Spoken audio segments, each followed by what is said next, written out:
Victoria Fogg is a Herbalife rep and very passionate about her products. I'd like to find out a little about how they test their products and what makes them so confident that they'll work. What sort of testing do these products go through?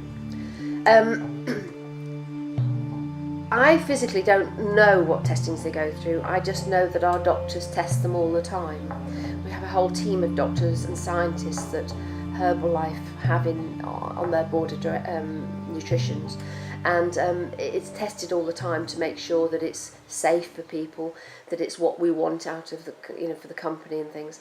So most supplements which you buy from supermarkets and things are all tested to a herbal or supplement standard. Herbalife choose to test their products to a pharmaceutical standard, which is a lot higher. We don't make any claims. We're not allowed to make claims. We have to comply with licensing and labelling laws. The reason I know these products work is one, because of my story, and two, because the people I meet in Herbalife have all got a story. We sell Herbalife through word of mouth. We sell it through telling stories. Do you think your customers would, for example, take your products if the science wasn't behind it? If it worked, yes. Yeah, because it still work, even if it wasn't tested to that. It's just that it gives us more clout in the market, I suppose, because we do test so highly. I thought it would be a good idea to visit one of Victoria's customers, but what I'd really like to find out is whether the regulations will affect her choice to buy products from Herbalife, and whether she would continue to take them even if they weren't backed up by scientific evidence. How do you feel if, for example, the government said, you can no longer have Herbalife or maybe a Herbalife products because they can't prove that scientifically it works? How would you feel about that?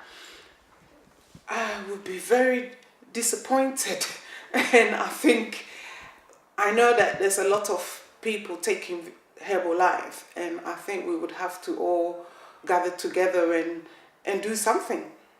I've stayed on it 11 years now, and I'm healthy. Even when I go and see my GP, they're like, wow, we haven't seen you in years. I'm happy with myself now. I like the way I look. I like the way I feel. I can stand on my feet from morning to night. I work like a teenager, and I'm happy. I'm happy, so happy with Herbalife that I will stay on it for as long as I can afford, and as long as I will be able to get this product, because I know what it's done to my life and my health. Herbalife claim to test their products to a pharmaceutical standard, but they will still have to submit their claims to the European Food Safety Authority for scrutiny. I checked the European Food Safety Authority's website for Herbalife products, and the ones I could find are still to be approved. Herbalife don't make claims on their packaging, but they do seem to make them on their website, and I'm sure the reps are making them when they're selling these goods, even though I'm sure the company wouldn't like to admit it. Maybe there should be a statutory register for all people selling herbal goods. I'm chairman of our national training body, the Health Food Institute, and although it's not compulsory, we do expect shop staff to have at least done the basic training, which is important. It's always been a shame and a pity that the government doesn't want to recognise our training that we do for the health food industry.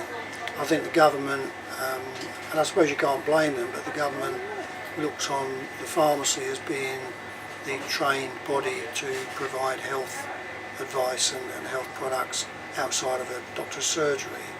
But I think there's an opportunity has been missed to have not recognised that the important role that the health food shop and the national health food industry does provide to the public.